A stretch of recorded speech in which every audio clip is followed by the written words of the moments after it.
चरणों में बारंबार नमोस्तु। महाराज जी, यदि जिनेंद्र भगवान के जिनालय में कोई ऐसी वस्तु है जिसका उपयोग ना हो रहा हो तथा मंदिर जी में कभी भविष्य में भी काम नहीं आएगी, उस वस्तु को हम अपने घर के लिए पैसा देकर ले सकते हैं या नहीं? वो वस्तु कौन सी है, क्या वस्तु है, वस्तु के ऊपर आधारित होगा। ऐसी वस्तु है जो आपके लिए उपयोग में आ सकती है तो बात अलग है, लेकिन आप कहो कि कोई चीज़ ऐसी जो भगवान का उपकरण है, छत्र है, चमर है, झाड़ी है, कलश है, तो ये चीज़ें आप ले तो सकते हो लेकिन आप उपयोग नहीं कर पाओगे। जैसे मंदिर में कलश हैं, आप ले सकते हो लेकिन कलशों से आप पानी नहीं पियोगे। साधु के आहार में काम ले लोगे, पड़गाहन के काम ले लोगे, धार्मिक कार्यों में ले लोगे, लेकिन आप कहो कि आप अपने काम में ले लें तो फिर वो नहीं ले पाएंगे।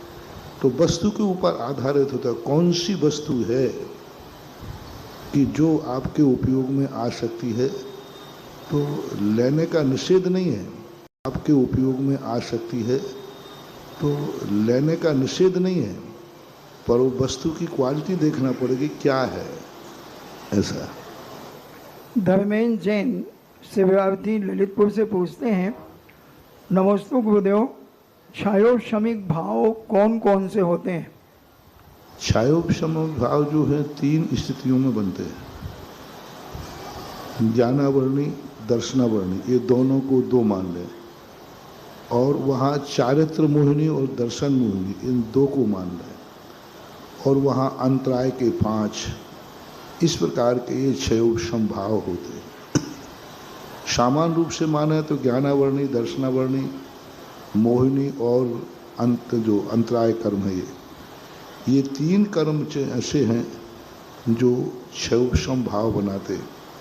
उपभेदों की अपेक्षा देखा जाए तो दर्शनावर्णी के जो छयोपशम है वह 3 प्रकार का होता है: चक्षु दर्शन, अचक्षु दर्शन, अवधि दर्शन। ये 3 दर्शन होते हैं।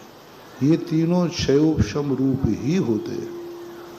केवल ज्ञान छायक रूप होता है। ज्ञान की अपेक्षा यदि बनाएंगे तो मति ज्ञान, शुद्ध ज्ञान, अवधि ज्ञान और मनापरे ज्ञान, ये 4 छयोपशम ज्ञान बनते हैं, छयोपशम भाव बनता है। दर्शन मोहिनी की अपेक्षा बनाएंगे तो दर्शन मोहिनी में छयोपशम सम्यक दर्शन 1 छयोपशम भाव बनता है।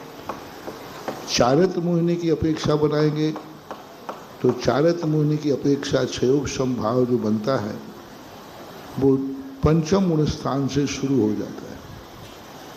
पंचम गुण स्थान से छयोपशम भाव चालू होता है। देश वृत्ति महावृत्तियों की अपेक्षा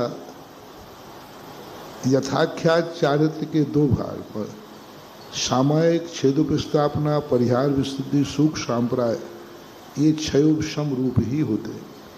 यथाख्यात चारित्र 11वें 12वें गुण स्थान में छयोपशम रूप है, 13वें 14वें गुण स्थान में छायक रूप होता है।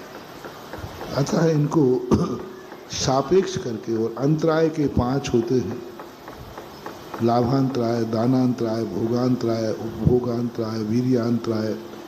इस प्रकार के ये छयोपशम भाव की विवक्षा घटाना चाहिए। अब इनमें मिथ्या भाव भी जैसे ज्ञानावर्णी का में है, तो ज्ञानावर्णी में मति शुद्ध ज्ञान और अवधि ज्ञान ये मिथ्या रूप भी होते हैं। तो अज्ञान को भी छयोपशम भाव है। तत्वार सूत्रकार ने छयोपशम के 18 भेद किए। छयोपशम के जो 18 भेद किए उसमें ज्ञान भी लिया है और अज्ञान भी लिया है। इस प्रकार की विवक्षा मनाना चाहिए। राजीव जैन शिवरावती अमर पाटन से पूछते हैं,